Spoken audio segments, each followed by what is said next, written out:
আহ, hello, আসসালামু আলাইকুম। সবাই কেমন আছেন? আমি আলহামদুলিল্লাহ ভালো আছি। মোহাম্মদ হাসান বলছিলাম, রাশিয়ার সেন্ট পিটার্সবার্গ থেকে। তো আজকে একটা বিষয় নিয়ে কথা বলবো, কিভাবে আপনি গভর্নমেন্ট স্কলারশিপ পাওয়ার জন্য বা কোনো ইনফরমেশন নেওয়ার জন্য ইউনিভার্সিটিতে কিভাবে অ্যাপ্রোচ করবেন।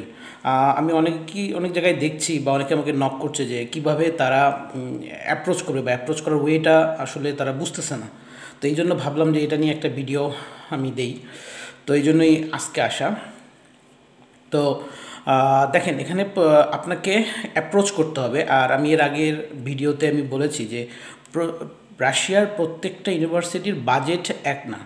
অর্থাৎ এই রাশিয়ান ইউনিভার্সিটিগুলো, যেগুলো সরকারি ইউনিভার্সিটি, তারা স্টেট স্টেট থেকে একটা বাজেট পায়।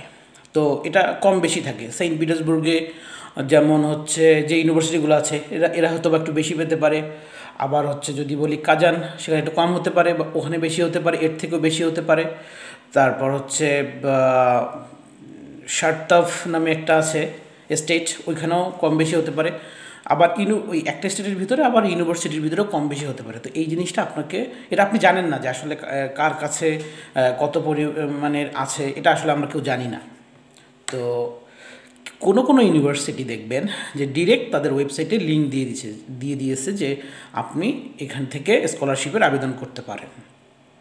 তো সেটাতে যেয়ে আপনি যাবেন। এখন কিছু কিছু সাবজেক্টে, ওরা সব সাবজেক্টে ফুল ফান্ডেড স্কলারশিপ দেয় না। সেক্ষেত্রে আপনি যদি আগেই কোনো ইনফরমেশন ওয়েবসাইট থেকে পেয়ে থাকেন যে এই সাবজেক্টে আপনাকে স্কলারশিপ দিবে না তারা, সো সেখানে আপনার দরকার নেই অ্যাপ্লাই করার।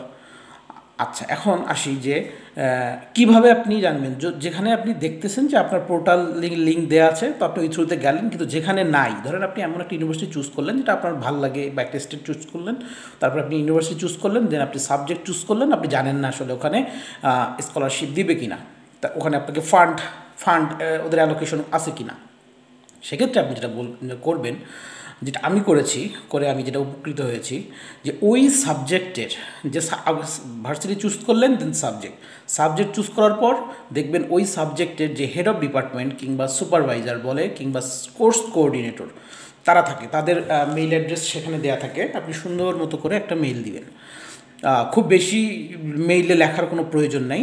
জাস্ট আপনি কে, আপনি কোথা থেকে বলছেন, আপনি কি কমপ্লিট করেছেন, আপনি কি করতে চান, তারপর হচ্ছে আপনি রাশিয়াতে কেন আপনি আসতে চান, এটা নিয়ে খুব ছোট ছোট একটা মেইল আপনি তাকে দিবেন।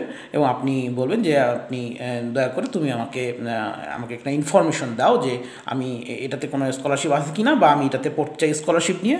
সো তুমি আমাকে ইনফরমেশন দাও যে আমি এটা কী করতে পারবো। দেখবেন সেই আপনাকে লিঙ্ক দিয়ে দিবে কিংবা সিসি করে দিবে। সে হচ্ছে আপনাকে ব্যাক দেওয়ার সময় সিসি করে দিবে যে ঠিক আছে, তুমি তো আমার এখানে রিস্ক করছো, তো তুমি এখানে এই ইমেলে তুমি যোগাযোগ করো, কিংবা হচ্ছে তুমি এই ইয়াতে নক করো। আচ্ছা, এখন হয়তোবা আপনি কোর্স কোঅর্ডিনেটরকে, সুপারভাইজারকে, হোয়াট এভার আপনি মেইল দিয়ে আপনি কোনো রিপ্লাই পান নাই, তো তখন আপনি কি করবেন? তখন আপনি যেটা করবেন, দেখলেন যে 3 বিজনেস ডে শেষ হয়ে গেছে, দেন আপনি ইন্টারন্যাশনাল অ্যাডমিশন বা অথবা দুইটা একই সঙ্গে করতে পারেন। ইন্টারন্যাশনাল অ্যাডমিশনের যে ইমেল অ্যাড্রেস আছে, তাকেও আপনি একটা মেল দিতে পারেন। তো দেখবেন আপনি রিপ্লাই পাবেন। তো এইভাবে অ্যাপ্রোচ করতে হবে। এইটাই হচ্ছে ওয়ে অ্যাপ্রোচ করার। যদি লিঙ্ক থাকে তাহলে আপনি লিঙ্কের থ্রুতে গেলেন, যদি আপনি লিঙ্ক না পান, ওকে, নো প্রবলেম, দেন আপনি ইন্টারন্যাশনাল অ্যাডমিশন অফিস এবং প্রোগ্রাম যে হেড, তাকে আপনি একটা মেল দিবেন। দেওয়ার পর তারা আপনাকে এটা নিয়ে হয়তো গাইড করবে। আচ্ছা, এখন আমি আমি আমারটা আমি একটু বলে নিই। আমি প্রথমে যখন অলিম্পিয়াডে থার্ড স্টেজে আমি যখন আউট হয়ে যাই, থার্ড স্টেজটাই লাস্ট স্টেজ ছিল, ওই স্টেজে আমি আউট হয়ে যাই। এরপর আমি যে সাবজেক্ট আমার চুজ করা ছিল, যে সাবজেক্ট আমি পড়তে চাচ্ছিলাম, data analytics for business and economics, এই সাবজেক্টের কোর্স কোঅর্ডিনেটর ওই ইউনিভার্সিটির আমি তাদের ওয়েবসাইট থেকে খুঁজে নিয়েছি। এবং আমি তাকে, সে হচ্ছে নাটালিয়া ভলকোভা। আমি তাকে মেইল করেছি যে দেখো আমি তো এখানে করছি, অলিম্পিয়াডে পার্টিসিপেট করেছিলাম, তো এখানে আমি 3rd স্টেজে আউট হয়ে গেছি আনফর্চুনেটলি, বাট আমি চাচ্ছি যে আমি রাশিয়ায় পড়তে চাই, কারণ এই সাবজেক্টটা রাশিয়ার যে কোর যেটা রাশিয়ায় এই সাবজেক্টটা তোমাদের ইউনিভার্সিটিতে যে চালাচ্ছে তার কোর্স কন্টেন্ট তার আমার কাছে খুব ভালো লেগেছে, এবং আমি এখান থেকে অনেক কিছু শিখতে পারবো, এবং আমার হচ্ছে এই হচ্ছে অ্যাবিলিটি বা যোগ্যতা বা এবার পোর্টফোলিও সামান্য অল্প কিছু কথায় আমি পাঠিয়ে দিয়েছি। তো সেই নাটালিয়া ভলকোভা আমাকে কিন্তু 2 ওয়ার্কিং ডেজের ভিতরে আমাকে মেইল ব্যাক করেছে যে ওকে ঠিক আছে, তুমি কোর্স 3rd স্টেজে আউট হয়ে গেছো, নো প্রবলেম, তুমি তোমার পোর্টফোলিও তুমি আমাদের এখানে সাবমিট করো, আমরা সেটা সাবমিট করব গভর্নমেন্টের স্কলারশিপের জন্য, যদি সেটা মানে তুমি পার্টিসিপেট করো, যদি তোমার পোর্টফোলিও দেন হচ্ছে তোমার এক্সাম যদি ভালো হয়, তাহলে তোমার এখানে একটা সুযোগ অবশ্যই আছে। এবং একই সঙ্গে সে কিন্তু আমাকে সিসি করে দিয়েছে ইন্টারন্যাশনাল অ্যাডমিশনকে, যে এই ক্যান্ডিডেটটা যেন দেখা হয়। তো পরবর্তীতে আমি আমি পেলাম, দেন আমি হচ্ছে পরে ইন্টারন্যাশনাল অ্যাডমিশনের যে সিসি যে করেছে আমি তাকে রিচ করেছি যে দেখো নাটালিয়া ভলকোভা তো আমাকে এইটা বলেছে, সো আমি এখন তাহলে কী করতে পারি, আমার এখন কী যে যাওয়া দরকার, কোনো এতে যাওয়া দরকার। তখনও তারা আমাকে লিঙ্ক দিয়ে দিয়েছে যে তুমি সবই ওয়েবসাইটে ছিল, বাট আমি খুঁজে পাইনি, তো তুমি এই থ্রুতে যাও, এই থ্রুতে যেয়ে তুমি এখানে করো অ্যাপ্লিকেশন, তোমার পোর্টফোলিওটা তুমি ম্যানেজ করো, ডকুমেন্ট দাও, দেন আমরা হচ্ছে এটা পরবর্তী স্টেপ নিচ্ছি। তো এইটাই আর কি আমার বলার ছিল, যে অনেকেই বুঝতে পারতেছে না যে কীভাবে গভর্নমেন্ট স্কলারশিপের জন্য অ্যাপ্রোচ করবে ইউনিভার্সিটিকে। আমি বিভিন্ন জায়গা থেকে মেসেজ পাচ্ছি, তো দ্যাটস ওয়াই আমি এই ভিডিওটা আপনাদেরকে দিলাম। আপনাদের যদি কোনো কোয়েশ্চেন থেকে থাকে তাহলে আপনারা এই ভিডিওর কমেন্টসে দিবেন, যাতে আমি অ্যান্সার দিব সেটার ইনশাল্লাহ। আর আরেকটা জিনিস বলে নেই, খুবই অল্প সময় বাকি আছে, এই জানুয়ারিতেই হয়তো বা অনেকগুলো ইউনিভার্সিটির ক্লোজ হয়ে যাবে, ফেব্রুয়ারিতেও আপনি বেশ কিছু ইউনিভার্সিটি পাবেন, মার্চে হয়তো আপনি পাবেন না, যদি ওদের সব বাজেট যদি শেষ হয়ে যায় তাহলে তো আর মার্চের পরে কিন্তু আর করবে না। সো খুব তাড়াতাড়ি আপনি মেইল দেন, মেইলের মধ্যে থাকবেন, এখন শুধু মেইলের মধ্যে থাকবেন, কারণ 2025 ইনটেকের 2025 সেপ্টেম্বর ইনটেকের জন্য এটাই লাস্ট সময়, এরপর আপনি আর হচ্ছে গভর্নমেন্ট স্কলারশিপের জন্য করতে পারবেন না।